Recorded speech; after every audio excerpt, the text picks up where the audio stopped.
Jess. Welcome back, and happy magical readathon! I'm so excited. It is April 1st. We are back at Aurelium Academy, and I'm so happy. The magical readathon is my favorite readathon. I don't want to take up too much time in this intro because I definitely want to get reading. I will be doing weekly vlogs this entire month for this. I'm so excited. I do this every year. So last year I did the Archmage calling and I got my novice level of accreditation. I don't know if accreditation is the right word, whatever. But I decided that I definitely want to continue on. Ophelia Fairmeadow is not done. She is not finished reaching the maximum level that she could in Archmage. And so we are returning to that calling again. That means that this month I have 6 classes that I have to go to. Honestly, I haven't really picked out a TBR for this month. I think I'm gonna do it based off of how I'm feeling. I say I haven't picked out a TBR, but there are 3 books that I do have to read. 2 because the prompts are a little bit more specific, and then 1 because it is my book club pick. So I'm not gonna go through an entire TBR right this second. I think I'm just going to tell you the book that I'm gonna start out with, which is Lonely Castle in the Mirror by Mizuki Sujimura. This is the book that my book club is reading this month, and I am going to use this for my artificery class, which is very simple. I just have to start this book with a snack. So that's pretty easy. After I'm done filming this clip, I'm gonna make a bagel and some coffee, and I'm gonna sit down and read with my snack. Because this is my book club pick, I'm only going to be reading up to this first little tab that you see here, and then I won't be continuing on until week 2. Part 1 is 89 pages, so I do think I can read the entirety of part 1 this evening. I did just film my March wrap up, so I should be editing that because that goes up in a couple days, but honestly I think I'd rather make some coffee and a bagel and read a book because we're back at Aurelium and I'm so happy and I'm just in a reading mood now, and that's what I want to do. I will check in with you guys if I have anything interesting to say or when I finish part 1 of Lonely Castle in the Mirror. Talk to you later.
Hello, update time. It is the next day, and I read the first section of Lonely Castle in the Mirror. So that puts me on like roughly page 90 of this book. I don't even think that I mentioned what this book is about. Basically, this book follows a group of kids.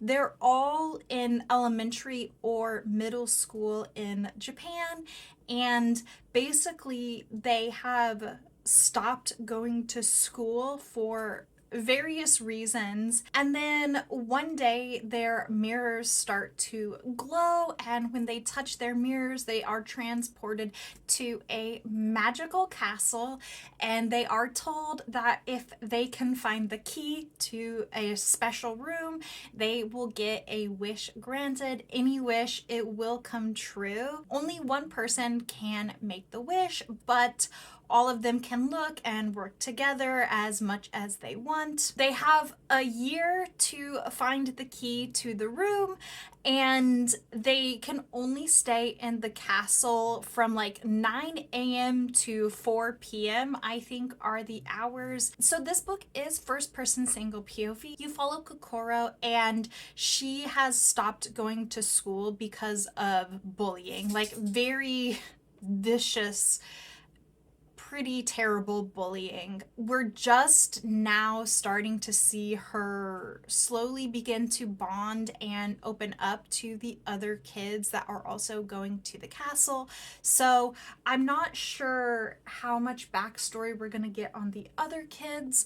I get the feeling that all of them are facing some sort of bullying issue, but I'm not entirely sure if all of them have been chosen to go to the castle for the same reason. So far, I am enjoying myself in this book. I do have to say that I thought it was going to be quite a bit more whimsical than it is. It's honestly pretty like matter of fact right now, and it's like, oh yeah, by the way, this is just a magical castle. I do like seeing the start of the interactions between the children. Like I said, not much has happened so far, so like we're just starting to see the kids open up and talk to each other more. It's actually really funny because these kids are all presented with this idea that they could have any wish magically granted, but at the same time they have like an entire year to find this key, and so they're all very casual about it. It seems like they enjoy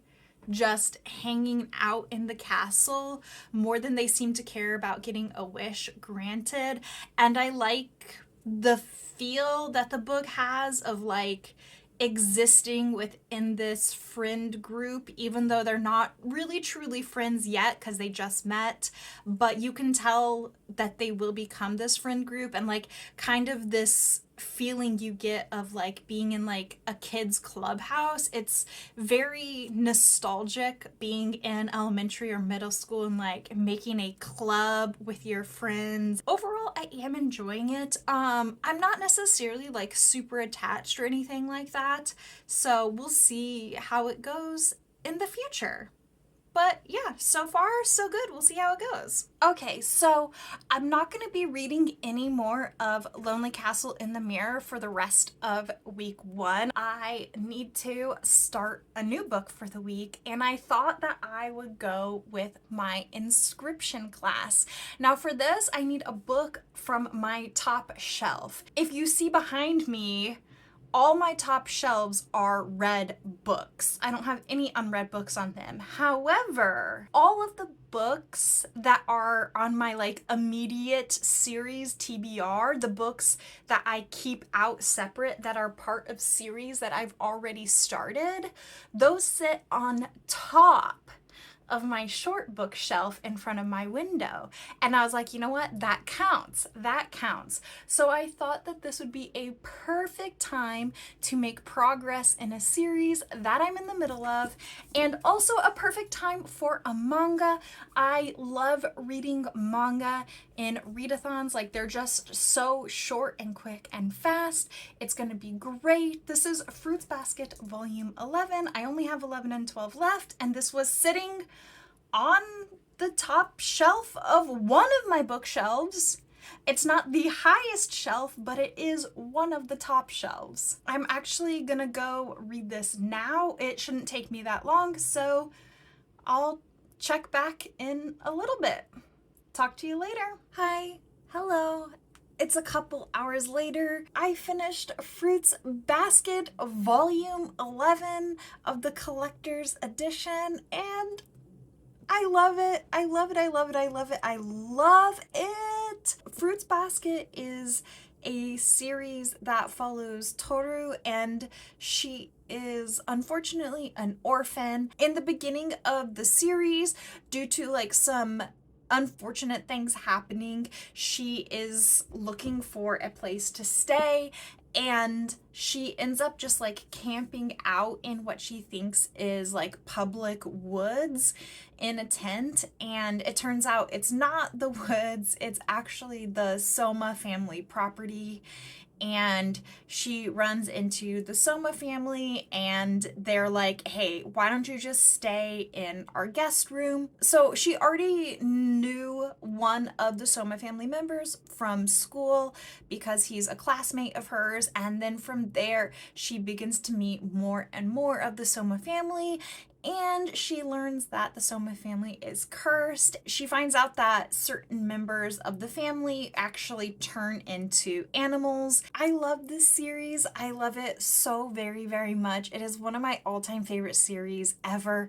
I highly, highly recommend it to everybody. Really, the entire series is just about love and all of like the many different forms of love that exist: romantic love, platonic love, familial love, self-love. It's really just about love and healing and how to accept love when it's offered from other people. It's so wholesome and warm, and yes, this volume made me cry. I almost always cry at particular points in this story because this is a reread for me. I have read this manga previously several times, though it has been like years and years since I read this volume particularly. This volume is 5 stars. This one is also, keeping it vague to avoid spoilers, this one is also the volume where that thing happens, the really big thing with that character. But yeah, I just loved it. I love every time I get to spend time in this series. It's one of my all-time favorites. It's a comfort read. I'm gonna be rereading this series forever basically because I just love it so much. So yeah, this is my first class for the Magical Readathon completed. This is for my inscription class. We still have plenty of time this week for me to get in some more good reading, and so I have decided that next up I'm going to move into my conjuration class. For this one, I need a book that is recommended to me. I don't honestly have it in my hands right this second, and I'm too lazy to get up and go get it. But for this one, I'm going to be reading The Return of the King. Yes, that is correct. I have been reading the Lord of the Rings for the very first time. I'm finally gonna get around to reading the third book in the Lord of the Rings trilogy for the first time. My friend Sarah has been bugging me to finish this series for forever, so she's recommended to me. And then also Kitty from Beauty Kim Cam has been telling me that I really need to finish this series, and so I'm counting that as a recommendation from them to me. So yes, that's 2 people that have recommended that I finish The Lord of the Rings. That's what I'm gonna pick up next, and I'll check in later, I suppose. Okay, everybody, get excited with me. Today is the 4th. No, I don't have an update about Return of the King, but the exciting news is that we're going to Barnes & Noble. It's the 4th. Tress of the Emerald Sea has come out. If you did not back the Kickstarter, you can pick it up today. And we're gonna go do that. I'm gonna get some Starbucks. I'm gonna get at least one book, and I'm so excited. I'll talk to you later.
Look at her.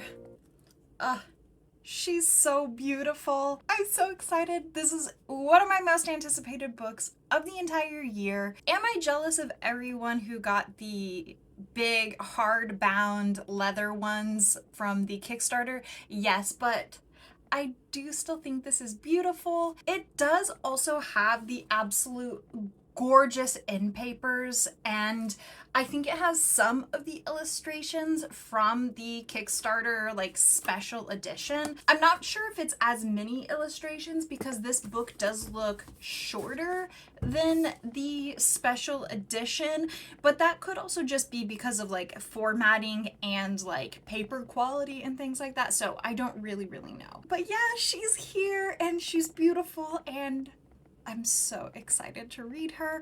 I did also pick up another book that I need for a future video, and that is Full Metal Alchemist Volume 1 of the Collector's Edition. You guys will see my thoughts on this in like September, so something to look forward to. In addition, I also got some book mail the other day, and Blood Sanctuary Part 1 and Part 2 arrived. These are books 3 and 4 in the Blood Grace series.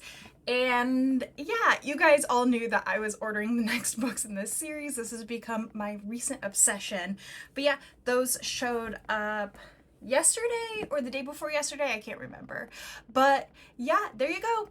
Little mini book haul in the first week back at Aurelium Academy. Okay, I'm gonna go. I need to go stream, and then hopefully after stream I will actually finish some of The Return of the King. I just have not been able to focus, and I am making zero progress on that book. It is a problem, but I'll talk to you later. Okay, so a little bit of a life update for you all.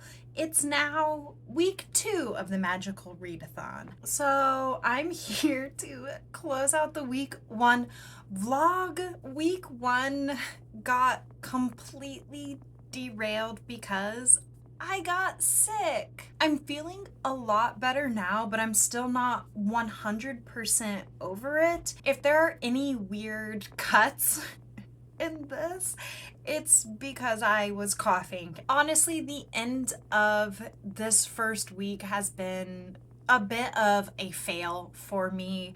I did not finish The Return of the King. I did do some reading, but I basically spent 5 days just on the couch sleeping and reading when I could, but like not really accomplishing anything at all. Do you know what's funny though? I think I got sick last year during the April Magical Readathon as well. So whoever my academic rival is that's sabotaging me, can you please stop? I would appreciate it. Anyway, I did not finish The Return of the King. I'm about halfway through the book, so that's good. Like, I at least read half of it. It's not a lot in terms of page count for like an entire week read, but honestly, I was running a fever and like couldn't really focus, so I'll take this. I definitely was struggling to focus on this.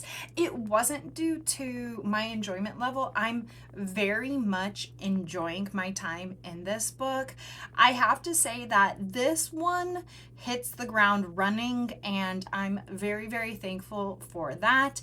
In the other two books, there was like quite a bit of downtime, but this book so far there has like not been any downtime. It's been like action, action, action, and I'm really, really enjoying myself in here. I love Tolkien's writing, and the more time that I spend in this world, the more I love it. This is definitely a series that is growing in its place in my heart. I haven't even finished The Return of the King, but I already think that like if I finish this series and then were to reread the series, that I would in fact rate it higher than I did my first time through.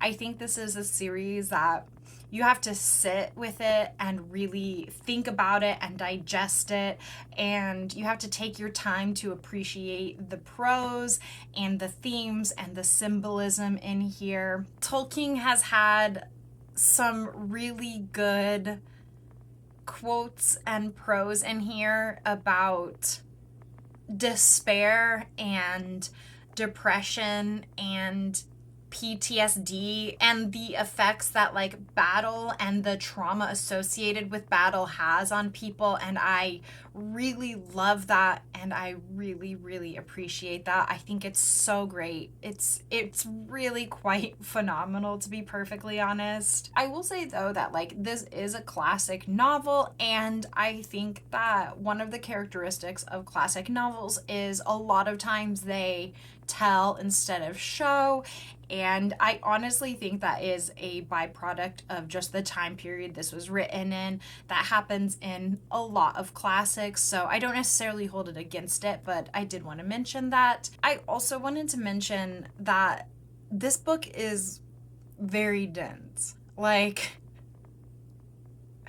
it might not be very high in page count, but it definitely requires a lot of mental energy to read this book. Because this book requires so much mental energy, and because I've been sick, I just have not been able to focus. I would just reach a point where I was like, I cannot read any more of this book. Like, I need something that is just easier to read. Over the past week, as I've been sick on the couch, I have been alternating between The Return of the King and Empire of Gold.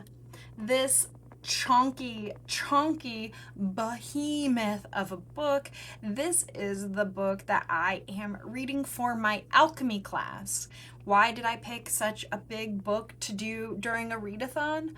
I don't know, but here we are. That being said, I am roughly 150 pages into this book, which is not a lot since it's over 700 pages long, but I did just want to mention that I have been alternating, so I did also start this. I don't think I'm gonna give like a synopsis or an update for this book in this vlog. I think I'm gonna save it for week 2, where hopefully I will finish The Return of the King and read maybe like another 300 pages in this, but I did want to mention that I have started this book. So yeah, that's where I'm at with week 1 of the magical readathon. I finished one class this week. I finished my inscription class, but I made progress in my alchemy, in my artificery, and in my inscription class. So hopefully I will continue to recover and feel better, and next week maybe I can really get going and kick some butt in this magical readathon, because week 1 was a struggle. Thank you anyways for spending time with me. I know that this vlog has not been the most interesting, with me just going AWOL halfway through and not doing any updates, so thank you for spending time with me anyways. I really appreciate that. If you had fun here today, I do hope you subscribe. My next video will be the second week of the Magical Readathon reading vlog. I hope you stay safe, I hope you stay hydrated, and I'll see you in my next video. Goodbye!